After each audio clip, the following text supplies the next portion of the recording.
أشهد أن لا إله إلا الله وحده لا شريك له وأشهد أن محمدا عبده ورسوله.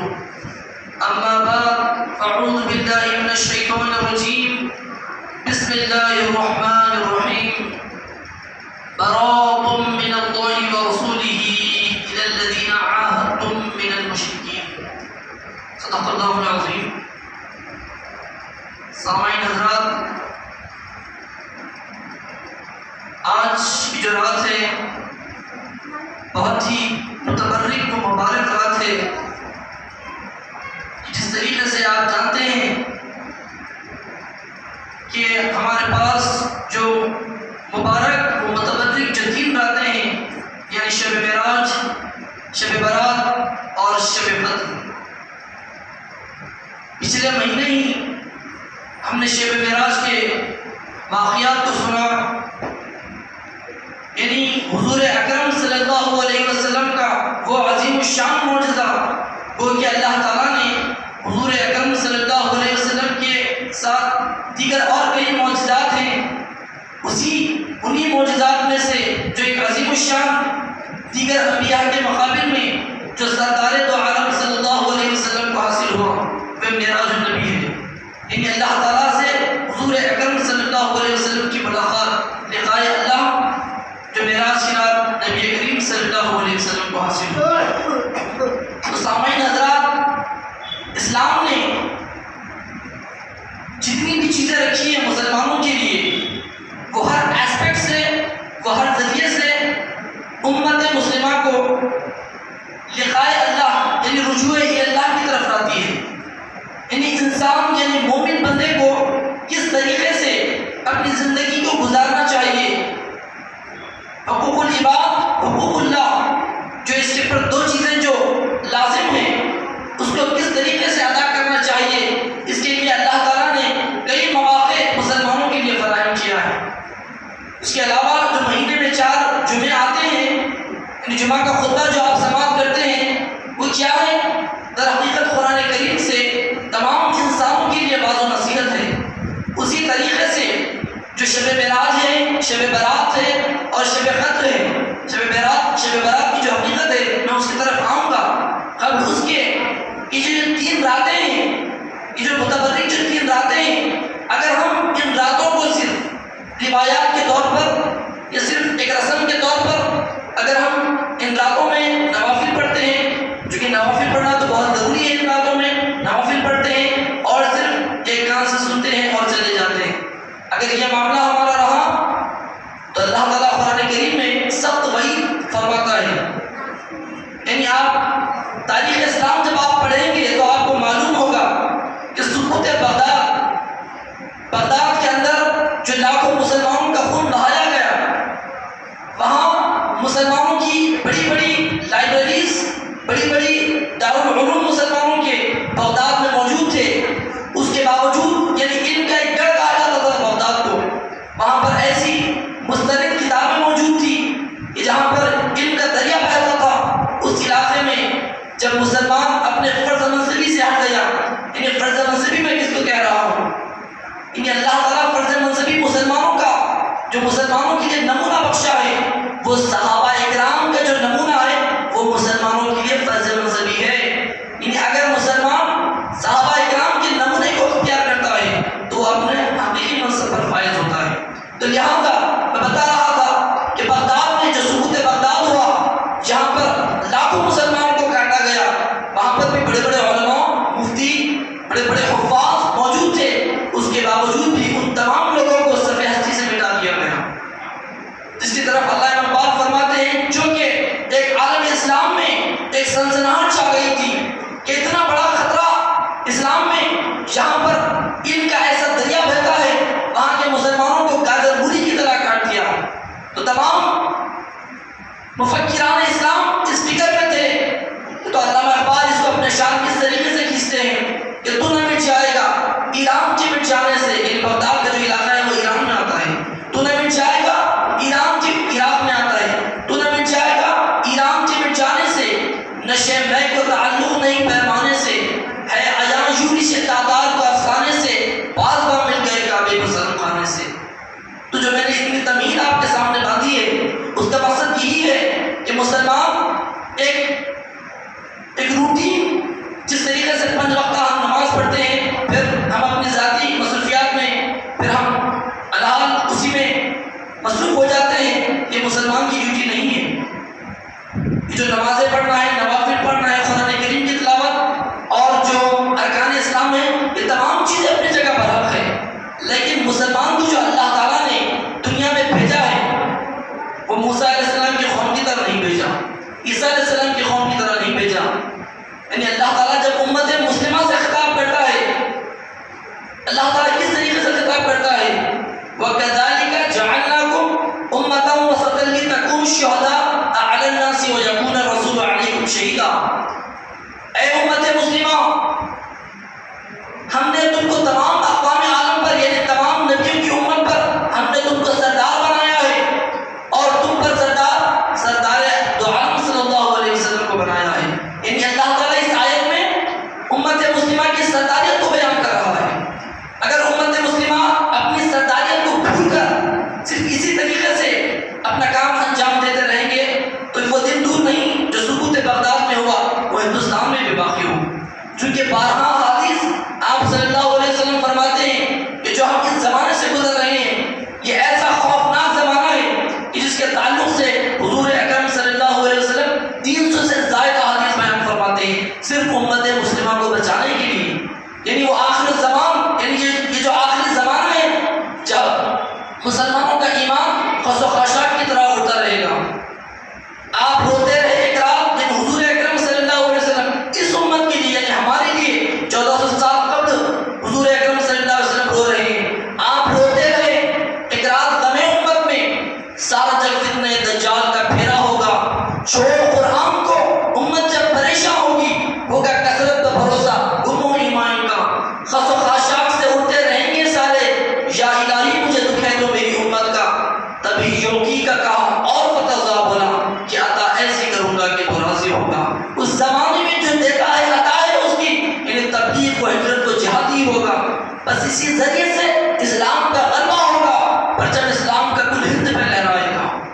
یعنی سامعین اکرام، جو میں نے آپ کے سامنے اتنی لمبی تمہید باندھی ہے، اس کا مقصد یہی ہے کہ مسلمان جو یہ مقدس راتیں، جو مقدس راتوں میں ہم ایسی عظیم الشان محفلوں کا انعقاد کر رہے ہیں، اگر ہم اس سے نصیحت یا درس حاصل نہیں کرتے تو پھر اللہ تعالیٰ فرماتا ہے وَإِن تَتَوَلَّوْا يَسْتَبْدِلْ قَوْمًا غَيْرَكُمْ ثُمَّ لَا يَكُونُوا أَمْثَالَكُمْ۔ یعنی جو میں باتیں آپ کو بتا رہا ہوں یہ کسی تفاسیر کی کتاب سے نہیں ہے، یہ اثر قرآن کریم سے ہے، جو اللہ تعالیٰ ہم اہل مومن سے، جو اللہ تقاضا کر رہا ہے، اللہ تعالیٰ ہم کو وعید عطا کر رہا ہے وَإِن تَتَوَلَّوْا يَسْتَبْدِلْ قَوْمًا غَيْرَكُمْ ثُمَّ لَا يَكُونُوا أَمْثَالَكُمْ۔ اگر تم اپنے فرض منصبی کو ادا نہیں کرو گے تو اللہ تعالیٰ دیگر قوم کو لے کر آئے گا، جس طریقے سے جو کعبے کو جو پوجنے والے تھے، یعنی جو کعبے کے اندر ان کی عبادت کرتے تھے، جب اللہ تعالیٰ نے ان کو اسلام میں داخل کیا، ان کے ذریعے سے عالم اسلام کا جو پرچم ساری دنیا میں لہرایا۔ اللہ تعالیٰ ہمارا محتاج نہیں ہے، چونکہ انسان اللہ کا محتاج ہے، اللہ کی ذات تو غنی ہے، اللہ تعالیٰ تمام چیزوں سے بے نیاز ہے۔ قل هو اللہ احد اللہ الصمد، اس کو کسی چیز کی ضرورت نہیں، ہم انسان محتاج ہے، تو اللہ تعالیٰ بیان فرما رہا ہے کہ میں تمہارا محتاج نہیں ہوں۔ اگر تم اپنے کام سے راہ فراری یا روح گردانی کرتے ہو تو میں ایک دیگر قوم کو لے کر آؤں گا، ثم لا يكونوا أمثالكم، پھر وہ تم جیسے نہیں ہوں گے۔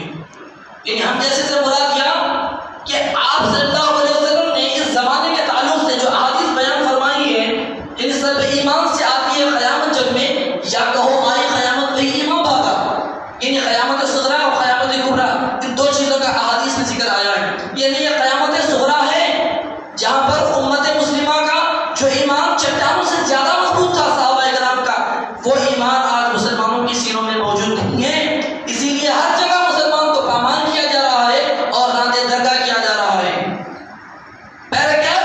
اگر ہم چاہتے ہیں کہ اللہ تعالیٰ ہم کو اسی طریقے سے سرپرو کرے جس طریقے سے جماعت اولین یعنی صحابہ کرام کی جماعت کو اللہ تعالیٰ نے سرپرو کیا تھا، تو ہم یہ جو راتیں آتے ہیں، شب معراج آتی ہے، شب برات آتی ہے، شب قدر آتی ہے، تو یہ ہمیں نصیحت دیتی ہے۔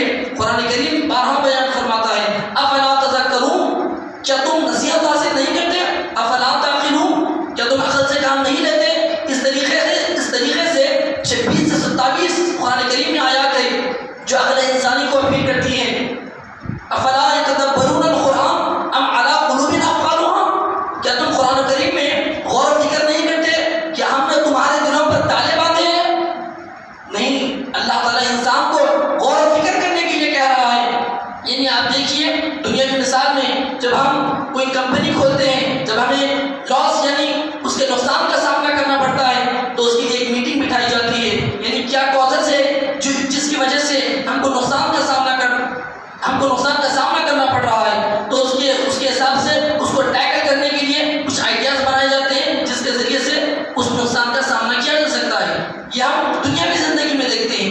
لہذا جب آج امت مسلمہ کے اوپر ایسی ایک قیامت برپا ہے کہ جہاں مسلمانوں کی مسجدیں محفوظ نہیں ہیں، جہاں پر مسلمان کی بیٹیوں اور بہنوں اور ماؤں کی عزتیں محفوظ نہیں ہیں، آج مسلمان اپنے آپ کو آزاد سمجھ رہا ہے مملکت ہند میں ایک طرف تماشا ہے، مملکت ہند میں ایک طرف تماشا، اسلام ہے محفوظ، مسلمان ہے آزاد۔ ان اسلام کی جو حدودیں ہیں اس کو جگڑ دیا گیا ہے اور کہہ دیا جا رہا ہے کہ مسلمان کو آزادی ہے کہ وہ نماز پڑھے۔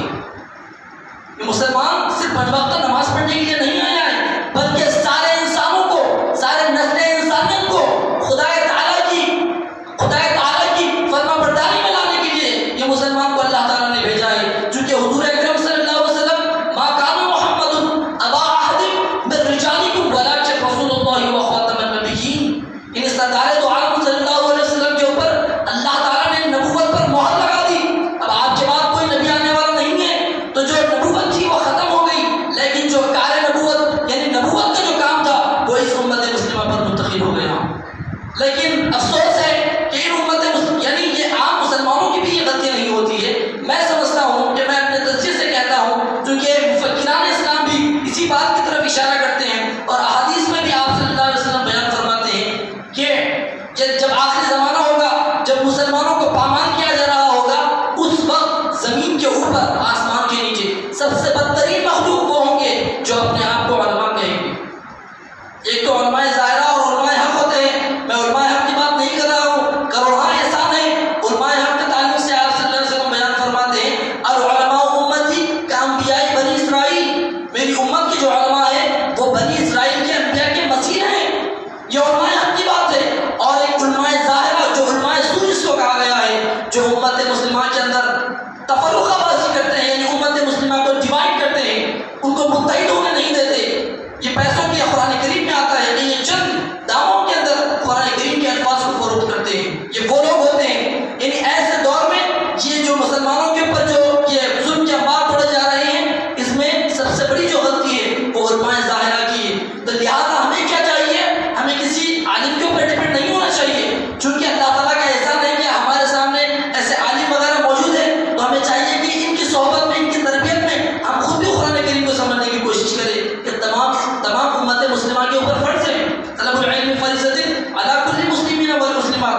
یعنی جو میں آپ کے سامنے یہ باتیں نہیں کر رہا، تعجب کر رہے ہوں گے کہ شب معراج، شب برات کا موقع ہے کہ میری جو تقریر ہے وہ مضمون سے ہٹ رہی ہے، یہ مضمون سے نہیں ہٹ رہی ہے۔ آپ یاد رکھیے کہ وہ تقریر پہلے ابس ہوگی، یعنی وہ ایک بیکار ہونی چاہیے گی جس کے اندر آپ کو آج کے دور میں آپ کے اندر انقلاب پیدا کرنے کے لیے اگر اس کے اندر نصیحت آموز الفاظ آپ کو نہیں ملتے، نصیحت آموز آپ کو اگر اسباب نہیں ملتے، تو وہ تقریر ایک فعل ابس ہے آپ کے لیے۔ صرف وہ لچھے دار جو تقریر ہے، علامہ اقبال جس کو بیان فرماتے ہیں، لبھاتا ہے دل کو کلام خطیب مگر لذت شوق سے بے نصیب، عجم کے خیالات میں کھو گیا، یہ سالک مقامات میں کھو گیا۔ یعنی کہ ہمارا شعار نہیں ہونا چاہیے کہ میں بہت اچھے دار آپ کے سامنے تقریر کر رہا ہوں اور آپ تمام مغرور ہو کر میری تقریر کو سماعت کر رہے ہیں، ایسا نہیں ہے۔ تو لہٰذا آج کے اس ماحول میں جو مسلمانوں کے اوپر یہ جو کیفیت آئی ہے، اگر ہم شب معراج کو جب ہم دیکھتے ہیں کہ جس کے اندر حضور اکرم صلی اللہ علیہ وسلم بیان فرما رہے ہیں کہ جو میں نے یہ عروج جو رکھی ہے وہ میرے حد تک محدود نہیں رکھی، کیونکہ اللہ تعالیٰ سورہ ہود کی آیت میں فرماتا ہے فاستقم کما امرت ومن تاب معک، کہ اے حبیب صلی اللہ علیہ وسلم آپ اس مقام پر پہنچ جائے کما نہیں ہے، بلکہ آپ کے جو ساتھی ہے وہ بھی اس مقام پر پہنچے۔ تو اس جو معراج نبی صلی اللہ علیہ وسلم ہر سال آتی ہے، وہ یہ ہمیں درد دیتی ہے کہ مسلمان مقام مسلمان کی جو منزل وہ کیا ہے؟ الصلاۃ معراج المومنین، یعنی جو نماز ہے، یعنی جب انسان نماز کو قائم کرنے کے لیے جب نکلتا ہے تو اس کے اوپر وہ مسائل، وہ تکالیف آتے ہیں جو اس کو مقام عروج پر پہنچاتی ہے، جو ایک مسلمان کی معراج ہوتی ہے۔ یہ معراج النبی صلی اللہ علیہ وسلم سے آپ کو سبق ملتا ہے۔ اب آئیے آج کی جو مقدس رات ہے شب برات، یہ تینوں جو راتیں ہیں وہ در حقیقت امت مسلمہ کی تربیت کے لیے ہے۔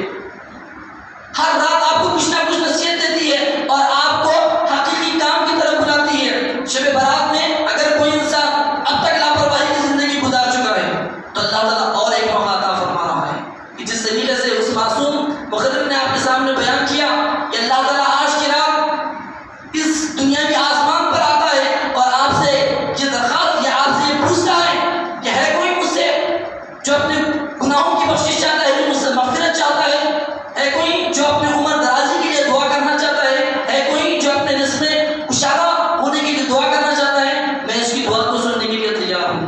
یعنی اللہ تعالیٰ یہ ہم کو ابھی موقع دے رہا ہے، ہر سال یہ موقع دے رہا ہے کہ اے مسلمان، اے مومن، اے امت محمدیہ، محمد صلی اللہ علیہ وسلم کی امت، ابھی بھی تمہارے پاس وقت ہے کہ تم اپنے اس رفتار بھیڑنگی جو تم اب تک گزار کر آئے ہو، تم اس سے روگردانی کرو اور رجوع اللہ ہو جاؤ۔ اور اس کی یہ شرط کیا ہے؟ سب سے پہلے جو بھی کوتاہیاں ہم سے سرزد ہوئی، ہم اس کی مغفرت اللہ تعالیٰ سے کریں۔ اور یہ مغفرت کے معنی اس طریقے سے، چونکہ مسلمانوں نے سمجھ لیا ہے کہ ہر سال شب برات آتی ہے، آپ کی جو روٹین ہوتی ہے، جو آپ کے کام ہوتے ہیں، یعنی آپ سے برات میں آپ سے خطاب نہیں کر رہا ہوں، ایک جنرل میں آپ کے سامنے ایک کنسپشن پیش کر رہا ہوں۔ یعنی امت مسلمہ نے اس کو اس طریقے سے لیا کہ ہم برائی کی برائی کرتے رہیں، جب شب برات کا موقع آتا ہے تو ہم تمام گناہوں کی ہماری مغفرت چاہ لیں گے۔ توبہ کے معنی کیا ہوتے ہیں؟ توبہ کے معنی دائم ہو جانا، پلٹ جانا۔ جب آپ کسی ایک چیز سے پلٹ رہے ہیں، دوبارہ اس کی طرف نہیں جانے کو توبہ کہا جاتا ہے۔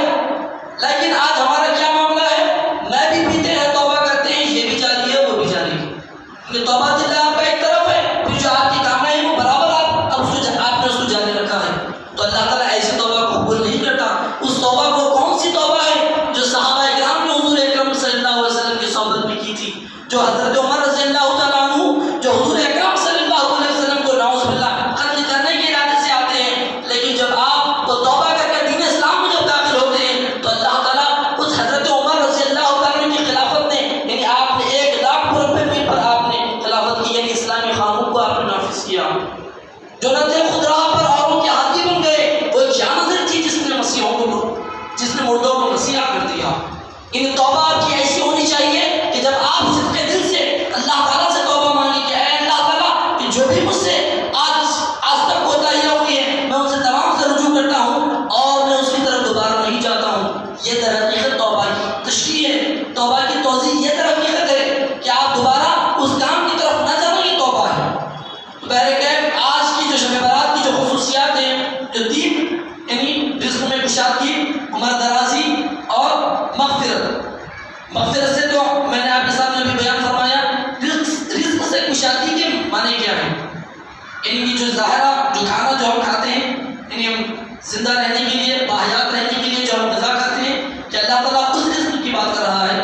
قرآن کریم میں رزق کو کئی الفاظ کے معنی میں قرآن کریم بیان فرماتا ہے۔ رزق یعنی جو صلاحیتیں اللہ نے تم کو دی ہے وہ بھی تمہارے لیے رزق ہے۔ جو بھی چیزیں، جو صلاحیتیں، جو اللہ تعالیٰ نے تمہارے اندر طاقتیں مثبت رکھی ہے، وہ بھی رزق ہے۔ اس کے اندر اضافہ کرنے کو رزق کہا گیا ہے۔ ان کے ظاہر رزق تو انسان کتنا کھائے گا، انسان نے جتنا پیٹ ہے اس کی ضرورت کے حساب سے کھائے گا۔ اب زیادہ سے زیادہ اگر وہ رزق میں کشادگی اگر پیدا کرتا ہے تو وہ اس کے لیے تو فائدہ مند نہیں ہوگا۔ تو اللہ تعالیٰ وہ رزق کی یہاں پر اللہ تعالیٰ آپ کو دعا کرنے کے لیے کہہ رہا ہے، یعنی جو رزق سے آپ دنیا سے گزرنے کے باوجود بھی آپ کے اس رزق سے دنیا فیضیاب ہوتی رہے۔ جو صحابہ کرام نے جو رزق پیدا کیا، اگر ایسی رزق کا معاملہ ہوتا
تو اللہ تعالیٰ تو قرآن کریم میں فرماتا ہے کہ میں فطرت کے خلاف کوئی کام نہیں کرتا ہوں.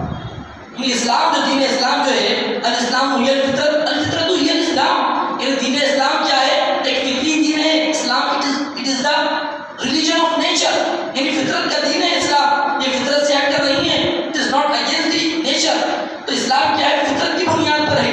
تو اگر ہم نمبر 7 کا ایک ضعیف انسان دعا کر رہا ہے کہ اے اللہ میری عمر میں تو درازی عطا فرما، تو اللہ تعالیٰ تو یہ انسان کی جو اس کی میعاد ہوتی ہے، جو اس کا پیریڈ آف ٹائم ہوتا ہے وہ تو کمپلیٹ ہو چکا ہے. اللہ تعالیٰ اس کو عنقریب پہنچ دے گا.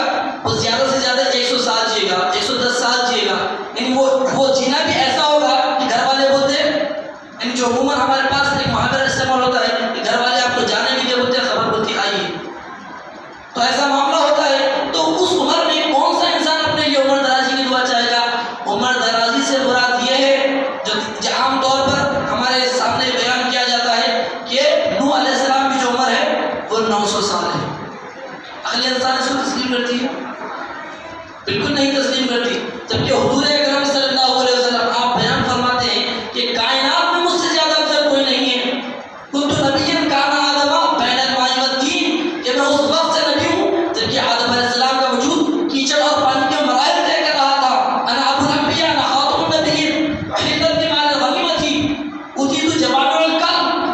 یہ آپ صلی اللہ علیہ وسلم یہ باتیں بیان فرماتے ہیں کہ ان تمام چیزوں پر مجھے تمام انبیاء کرام کے اوپر فوقیت دی گئی ہے. تو نعوذ باللہ حضور اکرم صلی اللہ علیہ وسلم کی عمر 63 سال یعنی 63 سال ہے. اور نوح علیہ السلام کی جو اللہ کے نبی ہے لیکن ایک قوم قبیلے کے لیے آئے تھے، ایک جزوی قوم اور قبیلے کے ایک ٹرائب کے لیے ایک نیشن کے لیے آئے تھے. تو ان کی عمر 900 سال. تو یہ 900 سال سے مراد کیا ہے؟ قرآن کریم میں 2 طرح کی آیتیں ہیں جس کو متشابہات اور محکمات کہا جاتا ہے. محکمات یعنی جس میں اللہ تعالیٰ آپ کو صاف سرحان آپ کو حکم دیتا ہے تو آپ کو اسی طریقے سے اس حکم پر عمل کرنا ہے. متشابہات یہ آیتیں ہوتی ہے کہ جس کی تعلیم ہوتی ہے، جس کی تشریح اور جس کی توضیح ہوتی ہے. وہ تشریح اگر توضیح اگر آپ نہیں سمجھیں گے تو آپ اس کے معنی نہیں سمجھ سکتے، جس کو متشابہات کہا جاتا ہے. تو اللہ تعالیٰ نے یہ بیان فرما رہا ہے یعنی نوح علیہ السلام کی جو عمر حدیث میں بیان فرمائی ہے یہ 900 سال تھی. اس کی توضیح یہ ہے کہ نوح علیہ السلام کی امت کے اندر نوح علیہ السلام کا جو علم تھا وہ 900 سال تک باقی تھا. یعنی نوح علیہ السلام جو خدا کا پیغام جو لے کر آئے وہ لوگوں کے اندر 900 سال تک زندہ تھا. اس کو 900 سال سے اس کی تشبیہ دی گئی کہ نوح علیہ السلام کی جو حیات ہے وہ 900 سال ہے. تو اسی طریقے سے جب ہم سردار دو عالم صلی اللہ علیہ وسلم کا معاملہ دیکھتے ہیں کہ آپ کی حیات کیا ہے، اسی لیے آپ کو حیات النبی کہا جاتا ہے. یعنی حضور اکرم صلی اللہ علیہ وسلم جو پیغام دنیا میں لے کر آئے ہیں، جو حضور اکرم صلی اللہ علیہ وسلم امت مسلمہ کے لیے جو آپ نے کلام خدا کو جو لوگوں کو آپ نے دیا ہے وہ تا قیامت تک رہنے والی ہے. اسی لیے آپ کو حیات النبی کہا جاتا ہے. یہ حیات النبی کی اصل تشریح ہے. تو اسی طریقے سے جو ہم عمر درازی کی جو دعا کر رہے ہیں اس کے معنی یہ ہے کہ آپ کے اعمال ایسے ہونے چاہیے کہ آپ کے جانے کے باوجود بھی 300 سال 1000 سال 500 سال تک لوگ آپ کے واقعات سے اللہ تعالیٰ کی طرف رجوع ہوں. اب اس کا نمونہ ہم دیکھیں گے تاریخ اسلام میں صحابہ کرام کا نمونہ ہے. صحابہ کرام جو 1400 سال پہلے آئے تھے لیکن آج تک اللہ تعالیٰ نے ان کے ذکر کو باقی رکھا. صحابہ کرام کے ذکر کے بغیر جمعہ کا خطبہ مکمل نہیں ہوتا. کہ اللہ تعالیٰ کا وعدہ ہے فاذکرونی اذکرکم واشکروا لی ولا تکفرون، تم میرا ذکر کرو میں تمہارا ذکر کرواتا ہوں. یعنی یہ در حقیقت میں عمر درازی کی دعا ہے. یعنی آپ کا عمل جو آپ کا نیک عمل ہے وہ آپ کو اللہ سے دعا کرنا ہے کہ اے اللہ تعالیٰ ہم کو صحابہ کرام کے نقش قدم پر چلا اور ہمارے عمل کو بھی اسی طریقے سے باقی رکھ جس طریقے سے تو نے صحابہ کرام کے عمل کو باقی رکھا. اسی طرز پر اولیاء کرام حضرت غوث العظم دستگیر رحمۃ اللہ علیہ، حضرت خواجہ معین الدین چشتی رحمۃ اللہ علیہ، اس طریقے سے جو 2.5 لاکھ اولیاء کرام صوفی سرمت رحمۃ اللہ علیہ، اس طریقے کے جو 2.5 لاکھ اولیاء کرام ہندوستان میں تشریف لائے ہیں. یہ 500 سال 600 سال 1000 سال نظام الدین اولیاء گزر کر یہ کئی صدیاں گزر گئی ہیں لیکن آج بھی ان کا نام آج بھی ان کا تذکرہ لوگوں میں باقی ہے. یہ در حقیقت میں عمر درازی ہے. تو یہ چیز شب برات ہم کو یہ درس دیتی ہے کہ انسان صرف دیگر مخلوقات کی طرح زندگی نہ گزارے. قرآن کریم میں اس کی سخت وعید آئی ہے. یعنی جو انسان صرف کھانا پینا اور پیسے کمانا اور مر جانا اس کی زندگی کی مثال قرآن کریم فرماتا ہے اولئک کالانعام، یہ لوگ بھی بدتر ہیں. کیوں؟ کیونکہ اللہ تعالیٰ نے تمہارے اندر وہ صلاحیتیں، وہ خوبیاں اس میں رکھا جو کسی مخلوقات عالم میں نہیں رکھا. یعنی جو انسان کا جو وجود ہے وہ جمعی مخلوقات ہے. تمام مخلوقات عالم کی خوبیاں انسان کے اندر اللہ نے مجھ پر رکھا ہے. اگر انسان یہ صلاحیتیں، یہ خوبیاں رکھنے کے باوجود اگر ایک جانور کی طرح زندگی گزارتا ہے تو اللہ تعالیٰ فرماتا ہے بل هم اضل السبیلا، یہ بدتر کی جانوروں سے بھی بدتر ہے فرماتا ہے اللہ تعالیٰ. تو ہم امت مسلمہ کی زندگی اس طریقے سے نہیں ہونی چاہیے. ہماری مقصد زندگی کیا ہونی چاہیے؟ اللہ تعالیٰ فرماتا ہے وما خلقت الجن والانس الا ليعبدون، ہم نے نہیں پیدا کیا جن اور انسان کو محض اپنی عبادت کے لیے. یعنی اللہ تعالیٰ نے ہم کو ہماری عبادت کے لیے پیدا کیا ہے. عبادت در حقیقت میں کیا ہے؟ تمام اپنی چیزیں، اپنا وقت، اپنا مال، اپنی جان، اپنی ہر صلاحیت اللہ کے حوالے کرنا کی حقیقت میں عبادت ہے. چونکہ آپ کے معنی غلام چاہتے ہیں. یعنی جو انسان مکمل طور پر اللہ تعالیٰ کو سرنڈر کر دیتا ہے وہ حقیقت میں مومن ہے، وہ حقیقت میں کامیاب ہے. سورہ توبہ میں اللہ تعالیٰ بیان فرماتا ہے ان اللہ اشتری من المؤمنین انفسهم واموالهم بان لهم الجنہ، یعنی بے شک اللہ تعالیٰ نے مومنوں سے جنت کے بدلے میں ان کے جان اور ان کے مال کو خرید لیا ہے. تو لہٰذا معلوم ہوا کہ جو جان، یہ جو مال ہمارا ہے یہ ہمارا نہیں ہے، یہ بلکہ اللہ کا ہے. ہماری ہر چیز اللہ تعالیٰ کے پیغام کو لوگوں تک پہنچانے کے لیے ہونا چاہیے. ہماری ہر سرگرمی کس طریقے سے ہونا چاہیے؟ صحابہ کرام کے نقش قدم پر ہونی چاہیے. اگر ہم ان چیزوں سے نصیحت دیتے ہیں تو حقیقت میں ہم شب برات کی حقیقت کو سمجھے ہیں. اور الحمدللہ اس کے اگلے مہینے میں یعنی جو رمضان، جو مبارک مہینہ ہمارے لیے آ رہا ہے، یہ اللہ تعالیٰ کا کروڑواں احسان ہے امت مسلمہ کے اوپر. سال میں ایسے کتنے مواقع آتے ہیں جس کے ذریعے سے امت مسلمہ کو دین اسلام کے ایسے مسائل، ایسے علوم سے امت مسلمہ آشنا ہوتی ہے کہ دیگر قوم میں اس کا ہمیں کوئی نمونہ ہمیں نظر نہیں آتا. لیکن الحمدللہ بحیثیت مسلمان اللہ تعالیٰ نے ہمیں کروڑواں نعمتوں سے اللہ تعالیٰ نے ہم کو نوازا ہے. یعنی جو رمضان کا جو مبارک مہینہ آ رہا ہے اس کی 27 رات کو جو شب قدر جو منائی جاتی ہے، یعنی شب قدر کیا ہے؟ در حقیقت امت مسلمہ کے لیے خوشخبری ہے. آج اگر ہم چونکہ توبہ، یہ جو ہم توبہ کر رہے ہیں آج کی رات کے لیے، ہم جو اللہ سے مغفرت طلب کر رہے ہیں، اس کا مقصد کیا ہونا چاہیے؟ اس کا پرپس کیا ہونا چاہیے؟ اللہ تعالیٰ قرآن کریم میں فرماتا ہے ربنا ولا تحملنا ما لا طاقت لنا به واعف عنا، یعنی اے اللہ ہمیں معاف فرما، واغفر لنا، ہماری مغفرت فرما، وارحمنا، اور ہم پر رحم فرما، انت مولانا فانصرنا علی القوم الکافرین، بے شک تو ہمارا مولا ہے، فانصرنا علی القوم الکافرین، اس کے عوض میں تو ہم کو کافروں پر غلبہ عطا کر، فانصرنا علی القوم الکافرین. یہ ہماری توبہ کا مقصد ہونا چاہیے. ورنہ ہم صرف توبہ کر کر پھر ہماری انہی دنیاوی معاملات میں گرم جاتے ہیں. اس کو اللہ تعالیٰ فرماتے ہیں الہاکم التکاثر، یعنی انسان کو اس مال کی محبت نے غافل کر دیا ہے، حتی زرتم المقابر، یہاں تک کہ وہ اپنے قبروں کو پہنچ جاتے ہیں. تو انسان کی زندگی کا کوئی بھروسہ نہیں ہے.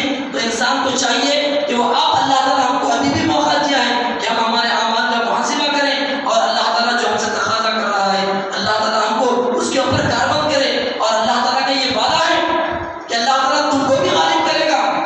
یعنی اللہ تعالیٰ فرماتا ہے فَإِنَّ حِزْبَ اللَّهِ هُمُ الْغَالِبُونَ، یعنی جو لوگ اللہ کی جماعت بن جاتے ہیں اللہ ان کو غالب کرتا ہے.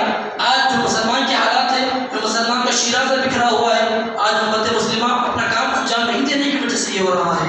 لیکن آج بھی اگر امت مسلمہ یعنی جو قوم کے جو مستقبل ہے، یعنی جو نوجوان ہیں، ان کے اندر قرآن کریم کی روح کو اگر ان کے اندر پھونکا جائے اور ہر مسجد کے اندر مسلمان نوجوان کی تربیت کی جائے، چونکہ کسی بھی قوم کا جو اثاثہ، جو اس کی جو قوت ہوتی ہے اس قوم کے نوجوان ہوتے ہیں.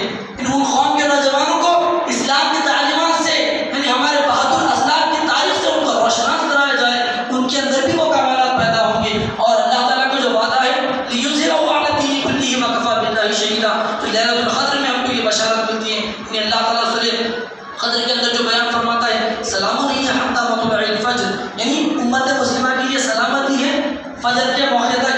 یعنی امت مسلمہ کے لیے سلامتی سے مراد اللہ تعالیٰ ان کی سلامتی کا ذمہ لے رہا ہے. جہاد میں سلامتی نہیں ہوتی، جہاد میں انسان کو اپنی جان دینا ہے. سلامتی اللہ تعالیٰ کی جان کس سے ذکر کر رہا ہے؟ یعنی جو لوگ اللہ کے پیغام کو پہنچانے کے لیے اس کی راہ میں پھرتے ہیں تو اللہ تعالیٰ ان کی جان کی حفاظت کرتا ہے.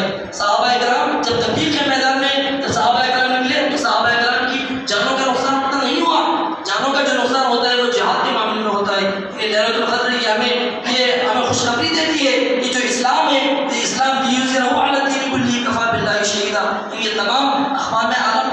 نازل ہونے والا ہے. لہٰذا مسلمان کو چاہیے کہ اسلام کیا ہے؟ بڑھتا ہوا دین ہے. بڑھتے ہوئے دین کو بڑھانے میں ہماری کامیابی ہے. اگر ہم نہیں بڑھاتے ہیں تو اللہ تعالیٰ ہمارا محتاج نہیں، اس کی تو صفت غنی ہے. لہٰذا میں آپ کے سامنے کچھ بہت زیادہ لمبی تقریر کر دیا، کیونکہ میرا تو ارادہ تھا کہ 15 سے 20 منٹ میں اس کے اوپر موضوع بیان کروں. چونکہ جو یعنی اللہ تعالیٰ نے جو میرے زبان سے بات نکالی ہے، یعنی یہ میری خود کی یعنی اسٹڈی کر میں تفاصیر پڑھ کر آپ سے بیان نہیں کر رہا ہوں. یعنی ایک انسان کی فکر کی بات ہوتی ہے، قلب کی بات ہوتی ہے، اس کو اللہ میں بات فرماتے ہیں. دل سے جو بات نکلتی ہے اثر رکھتی ہے، پر نہیں طاقت پرواز وغیرہ رکھتی ہے. یعنی آج امت مسلمہ اگر ہم اللہ تعالیٰ سے سچے دل سے رجوع اللہ ہوں گے تو اللہ تعالیٰ ہم کو وہی کامیابی سے سرفراز کرے گا جو 1400 سال پہلے جماعت حقیقی کو اللہ تعالیٰ نے کامیاب کیا. میں کہتے ہوئے اپنا کہتے ہوئے اپنی گفتگو ختم کرتا ہوں. وآخر دعوانا الحمدللہ رب العالمین.